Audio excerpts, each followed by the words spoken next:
Part 5. Mahendraparvata, the ghost city that lasers found.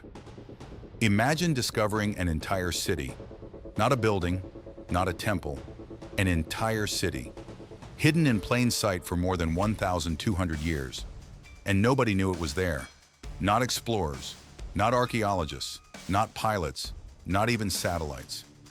Then somebody pointed lasers at a jungle, and suddenly a lost civilization appeared out of nowhere. Sounds like science fiction. It's not. This actually happened. Everyone knows Angkor Wat. Millions of tourists visit it every year. It's one of the most famous archaeological sites on Earth. But here's the crazy part. The empire that built Angkor Wat didn't start there. Its true birthplace was somewhere else. A city so completely swallowed by nature that it vanished from human memory. For centuries, historians only knew its name, Mahendraparvata, a mysterious city mentioned in ancient inscriptions, a place nobody could find, a place many people assumed would never be found. And then technology changed everything. In northern Cambodia stands Phnom Kulen. From above, it looks like endless jungle, trees, and even more trees. Nothing unusual, nothing that suggests an ancient urban center is hiding underneath. But appearances can be very misleading, because beneath that green ocean lay roads, canals, reservoirs, neighborhoods, temples, an entire city. For decades, archaeologists searched the traditional way. They walked through the jungle, they dug trenches, they followed clues. Progress was painfully slow. The forest was winning. Then researchers brought in something revolutionary, LiDAR, a technology that fires millions of laser pulses toward the ground. Most bounce off the trees, but some sneak through tiny gaps in the canopy. Those laser returns create a detailed map of the surface below. And when the computer processed the data, everyone was stunned. The jungle disappeared from the screen, and a city emerged. A gigantic city, a carefully planned city, a city nobody expected. Road networks stretched across the landscape. Massive water systems appeared. Artificial earthworks emerged from the shadows. The lost capital wasn't a myth. It was real. And it had been there the entire time. Then archaeologists realized something even more shocking. This wasn't just any city. This was ground zero for the Khmer Empire, the place where King Jayavarman II established his authority in 802 AD. The moment historians often consider the birth of one of Southeast Asia's greatest empires. Think about that. The origin story of an empire that would dominate the region for centuries was hidden beneath trees. And here's where things get wild. The city wasn't primitive, far from it. Its water management systems were incredibly advanced. Canals and reservoirs helped control seasonal rainfall. Engineers manipulated water on a massive scale, centuries before Angkor reached its peak. Centuries before many parts of the world even imagined infrastructure on this level. These people were thinking like modern city planners. But then something happened. The city declined, people moved away, nature moved in, and over time, Mahendraparvata disappeared. Not destroyed, not conquered, just erased by the jungle, slowly, patiently, completely. Today, much of the city remains unexplored. Researchers believe countless secrets are still hidden beneath the forest floor. More temples, more inscriptions, more answers, maybe even more mysteries. Because every discovery creates new questions. And the jungle isn't finished talking yet. It kept this secret for over 1,000 years. Who knows what else it's hiding? But if Mahendraparvata shows us how nature can hide an empire, our next civilization reveals how a tiny invention changed the entire world forever. And trust me, you've probably got that invention sitting in your pocket right now. Part 6. Kingdom of Lydia, the place that invented money. Quick question, what do a dollar bill, a credit card, your bank account, and even cryptocurrency all have in common? They all trace back to one kingdom, one place, one idea. And without it, the modern world wouldn't exist. No Wall Street, no Amazon, no billionaires, no economy as we know it. Sounds impossible? Well, welcome to Lydia. Around 2,600 years ago, in what is now Western Turkey, there existed a kingdom sitting on a gold mine. Literally. Flowing through Lydia was the Pactolus River, famous for carrying tiny deposits of gold and silver. To most people, it was just another river. To the Lydians, it was an opportunity, and they were about to change human history forever. Before Lydia, buying and selling was a mess. Imagine trying to buy groceries with a goat, or trading sacks of grain for shoes. That's basically how commerce worked. Everything depended on barter. If both sides didn't want what the other person had, the deal was dead. No transaction, no business, no economy. The system worked. Kind of. But it was slow, complicated, and incredibly inefficient. Then somebody in Lydia had a revolutionary idea. What if value could fit in your hand? What if trust could be stamped onto metal? What if money itself became the product? And just like that, everything changed. The Lydians began minting small pieces of electrum, a naturally occurring mixture of gold and silver. Each piece carried an official government seal. That seal meant something. It meant trust. It meant consistency. It meant everybody knew exactly what they were getting. For the first time in history, people could trade without hauling around livestock or piles of goods. The world's first standardized coins had arrived. Think about that for a second. One simple innovation, one stamped piece of metal, and suddenly entire economies became possible. Trade exploded, markets expanded, businesses grew, wealth accumulated faster than ever before. The modern financial world had just been born, and nobody benefited more than Lydia's most famous ruler, King Croesus. A man so wealthy that his name became legendary. Even today, people still use the phrase, rich as Croesus. More than 2,000 years later, that's how famous his fortune became. Gold poured into Lydia. Merchants traveled from distant lands. The kingdom became one of the richest places on earth. Everything seemed unstoppable. But then Croesus made a mistake, a very expensive mistake. To the east stood a rising superpower, the Persian Empire, and Croesus wanted war. Before attacking, he consulted the famous oracle at Delphi, the most respected fortune teller in the ancient world. He asked a simple question: if I attack Persia, what will happen? The oracle replied, a great empire will fall. Now, if somebody told you that, what would you assume? Croesus thought the answer was obvious. Persia would be destroyed. Victory was guaranteed. At least that's what he believed. So he marched to war, confident, powerful, certain, and completely wrong, because the empire that fell was his own. The Persians crushed Lydia.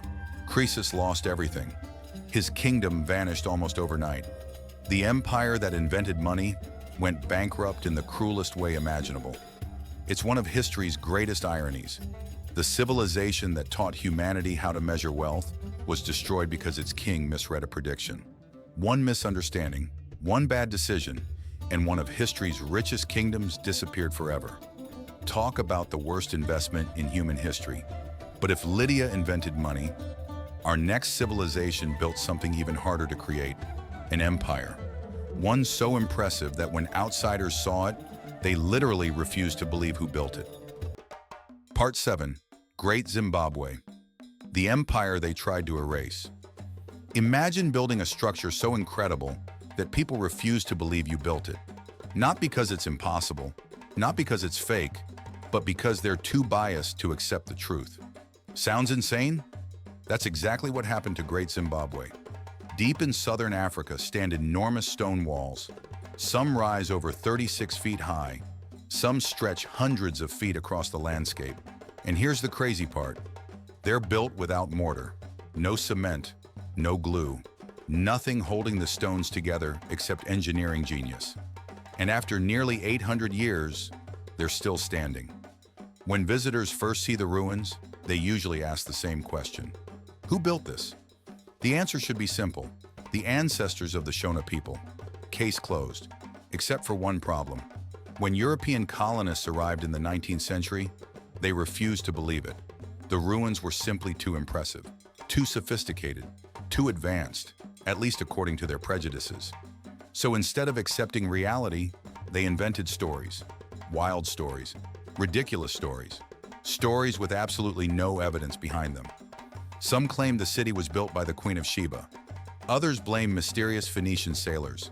A few even suggested lost civilizations from the Middle East. Anybody but Africans. Anybody except the people who actually built it. And here's where things get ugly. When archaeologists uncovered evidence proving African origins, many colonial authorities didn't want to hear it.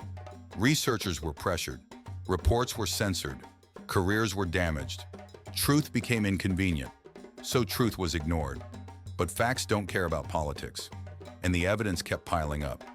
Archaeologists found local pottery, local tools, local cultural traditions. Everything pointed to one conclusion. Great Zimbabwe was built by African engineers, African architects, African rulers, African workers, period. And what they created was extraordinary.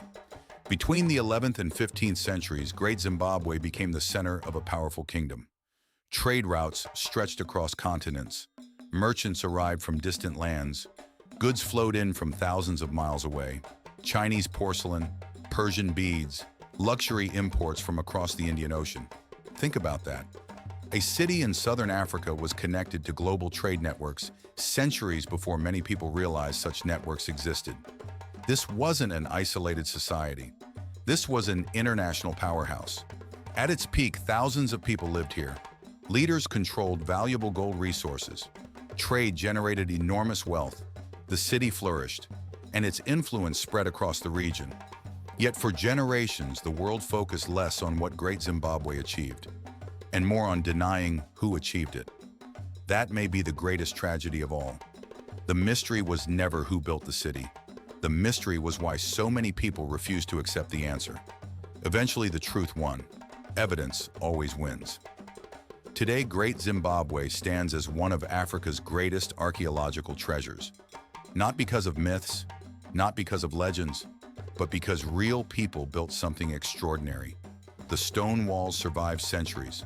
The lies didn't. And that tells you everything you need to know. But what if a civilization didn't just disappear? What if it deliberately erased itself? Because that's exactly what our next mystery looks like. Part 8, TARTESSOS, the city that buried itself. Imagine coming home from work one day and finding your neighbor filling his house with dirt, not renovating, not repairing, literally burying it, room by room. Then he disappears forever. You'd call the police. Archaeologists call it TARTESSOS. For more than 2,000 years, TARTESSOS lived somewhere between history and legend.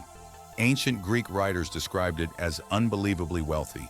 Some even called it the richest place on earth. Biblical traditions may have linked it to distant trading voyages. Its fame spread across the ancient world. There was just one problem. Nobody could find it. Centuries passed, then millennia. Nothing. No city, no kingdom, no proof. Many historians eventually concluded that TARTESSOS was probably a myth, another Atlantis, another lost legend, another story with no reality behind it. Then archaeology struck back. In Spain, researchers began uncovering evidence that changed everything. Structures emerged, artifacts appeared, ancient buildings surfaced from beneath the earth. And suddenly TARTESSOS wasn't looking mythical anymore. It was looking very real. But the discoveries raised a bizarre question. Because the city didn't seem to have been destroyed, there were no signs of invasion, no evidence of a catastrophic battle, no obvious natural disaster. Instead, the inhabitants appeared to have buried it themselves. Room after room was intentionally filled with earth. Walls were covered, spaces were sealed, entire sections were carefully buried, not randomly, not accidentally, deliberately. Think about how strange that is. And then archaeologists found something even weirder. Animal sacrifices, dozens of them, including horses. The remains suggested a massive ritual had taken place, a carefully planned ceremony unlike anything researchers expected. But why? That's the million-dollar question. Maybe it was religious, maybe political, maybe environmental, maybe something we haven't even considered yet. Nobody knows. And that's what makes it so fascinating. Imagine an entire civilization deciding, we're done, then preserving their world beneath the earth before walking away. No goodbye, no explanation, no instruction manual, just silence. The people of TARTESSOS left behind incredible metalwork, beautiful art, mysterious inscriptions, and questions that still keep archaeologists awake at night. Because every answer creates another mystery. What happened after they left? Where did they go? Why erase themselves? Why preserve the city instead of abandoning it? The evidence refuses to give a clear answer. And maybe that's why TARTESSOS remains so captivating. Most lost civilizations disappear by accident. TARTESSOS may have disappeared on purpose. And if that's true, it might be the most successful disappearance in history. But while TARTESSOS buried itself, our next civilization protected its treasures with a security system so effective that tomb robbers failed for 1,000 years. Part 9. The SILLA Kingdom, the Unrobbable Tombs. What's the greatest security system ever invented? A bank vault? A steel door? Armed guards? A laser grid straight out of a Hollywood movie? Nope. A civilization in ancient Korea came up with something even better. A security system so effective that it protected royal treasure for more than 1,000 years. And the craziest part? Their secret was simple. They didn't hide the treasure. They hid the entrance. Imagine you're walking through a peaceful park. The grass is green, birds are singing, families are taking pictures. Everything feels normal. Then someone tells you, every one of those hills is actually a royal tomb filled with treasure. Sounds made up, but it's real. Welcome to Gyeongju, the ancient capital of the SILLA Kingdom. At first glance, the landscape looks ordinary. Dozens of large grassy mounds rise gently from the ground. They look like natural hills. Nothing special, nothing mysterious. Certainly nothing worth robbing, but appearances can be incredibly deceiving. Because beneath those grassy mounds lie some of the richest royal tombs ever discovered. We're talking about gold crowns, gold belts, gold jewelry, rare gemstones, glass from the Roman world, luxury goods from Persia, treasures that traveled thousands of miles before ending up here. Think about that. Artifacts from opposite sides of the known world found inside Korean tombs. That tells you something important.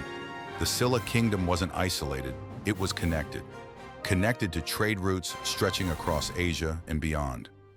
By the 5th and 6th centuries, SILLA had become one of the most powerful kingdoms on the Korean peninsula. Its rulers accumulated enormous wealth, its influence expanded, its cities flourished. And like powerful rulers everywhere, SILLA's kings wanted to be remembered long after they died. So they built massive tombs. But they built them differently, very differently. Most ancient tombs share one weakness, an entrance. Eventually someone finds the door, then they find the treasure. Then the treasure disappears. It's a story as old as civilization itself. Egypt learned that lesson. China learned that lesson. Countless empires learned that lesson. The SILLA Kingdom decided not to make the same mistake. Instead of building a tomb with a hidden entrance, they eliminated the entrance entirely. Seriously, no doorway, no tunnel, no secret passage, nothing. First, workers dug a burial pit. Inside, they placed the king or queen along with extraordinary treasures. Then they sealed the chamber with wooden structures. Next came enormous layers of stone, massive rocks weighing tons, and finally they piled earth over everything, creating the giant grassy hills we see today. Once the construction was complete, there was literally no way inside, no obvious point of entry, no hidden corridor, no weak spot. The only way to reach the treasure was to dig through an entire artificial mountain. And that's exactly why the system worked.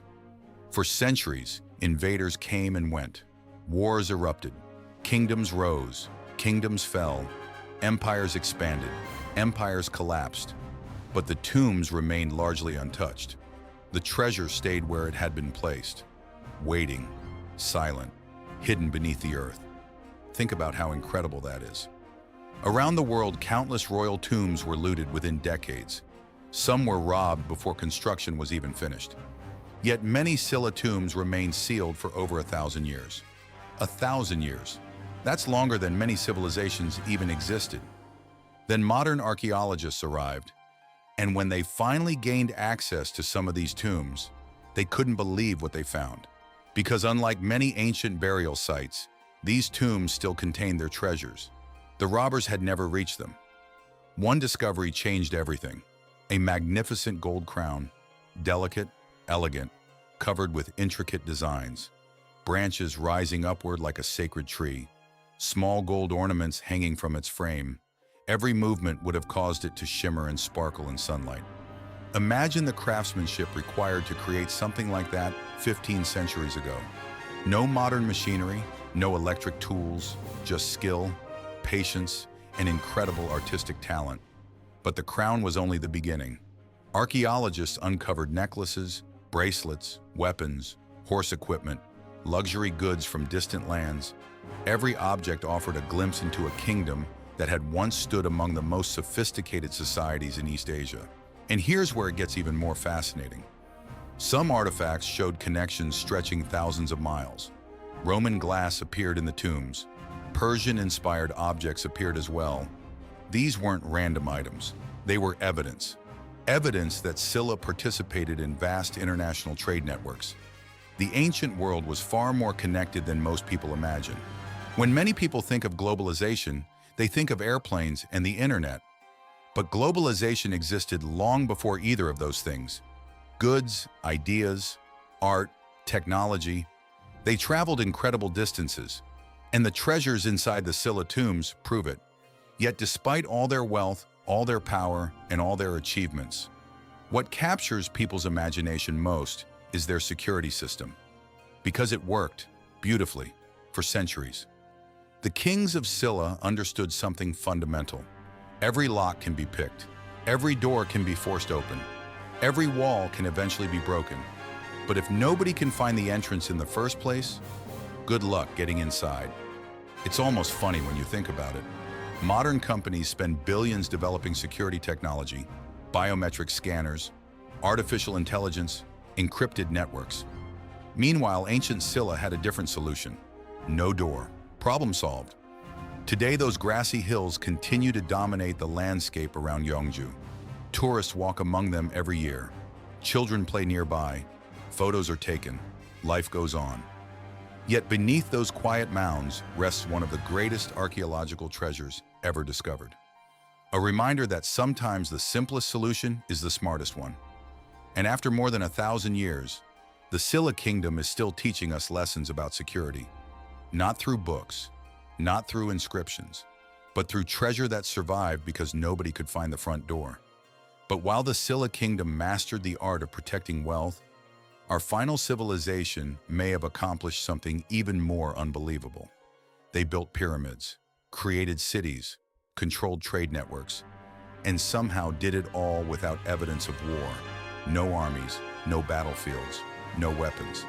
If that's true, it could completely change everything we think we know about human civilization. And trust me, this last story is absolutely mind-blowing. Part 10, CARAL-SUPE, the civilization that shouldn't exist. What if everything you've been taught about civilization is wrong? Think about it. Every great empire you know was built on war. Egypt fought wars, Rome fought wars. The Mongols practically lived for war. History seems to follow one rule: power comes from violence. But what if archaeologists found a civilization that broke that rule completely? A civilization with pyramids, cities, trade networks, and possibly no army at all. Sounds impossible. That's exactly why CARAL-SUPE is one of the most shocking discoveries ever made. 5,000 years ago, while workers were raising the pyramids of Egypt, another civilization was rising on the coast of Peru. Not centuries later, at the same time. And somehow, almost nobody talks about it. For thousands of years, its cities sat buried beneath desert sands, forgotten, silent, waiting. When archaeologists finally uncovered the site, they couldn't believe what they were seeing. Massive pyramids, huge public plazas, monumental architecture, sophisticated urban planning. This wasn't a village. This was a civilization, one of the oldest on Earth. Then researchers noticed something strange, something that shouldn't have been missing. Weapons. There weren't any. No swords, no spears, no military fortifications, no battle scenes carved into walls, no evidence of conquering armies, nothing. At first, that seemed impossible. How do you build a civilization without force? How do you organize thousands of people? How do you control resources? How do you maintain power? The deeper archaeologists dug, the stranger the mystery became, because the evidence kept pointing in the same direction. This society may have operated differently, very differently. Instead of military dominance, CARAL-SUPE appears to have been powered by cooperation. Trade-connected communities. Cotton farmers exchanged resources with fishing villages. Goods moved, ideas moved, people prospered. Everyone had a reason to participate. But the most surprising discovery wasn't gold. It wasn't treasure. It was music. Archaeologists uncovered dozens of flutes crafted from bird bones. Beautifully designed, carefully tuned, thousands of years old. Imagine that. While many ancient rulers inspired fear, these people may have inspired unity through ceremony, belief, and music. Picture the scene. The sun setting behind enormous pyramids, crowds gathering in a ceremonial plaza, the sound of ancient flutes echoing through the valley. No battlefield, no marching army, just a civilization creating something larger than itself. Now, to be fair, this doesn't mean CARAL-SUPE was a perfect paradise. Human societies are complicated. Conflicts happen everywhere. But what makes CARAL-SUPE extraordinary is the lack of evidence for organized warfare. And that's what challenges one of history's biggest assumptions. Maybe civilization isn't always born from conquest. Maybe greatness doesn't always require an army. Maybe cooperation can accomplish things that violence never could. That's the question CARAL-SUPE leaves behind. And honestly, it's a question we're still trying to answer. After thriving for centuries, the civilization eventually faded away. Its cities were abandoned. Its monuments disappeared beneath the desert. Its story almost vanished forever. Almost. Because today, thousands of years later, CARAL-SUPE still has one final lesson for us. The most powerful civilization on Earth isn't necessarily the one that fights the hardest. It might be the one that learns how to work together. And if that's true, then the oldest future-looking civilization in human history may have existed 5,000 years ago. 10 lost civilizations, 10 unbelievable mysteries. These civilizations aren't famous because we understand them. They're famous because we don't.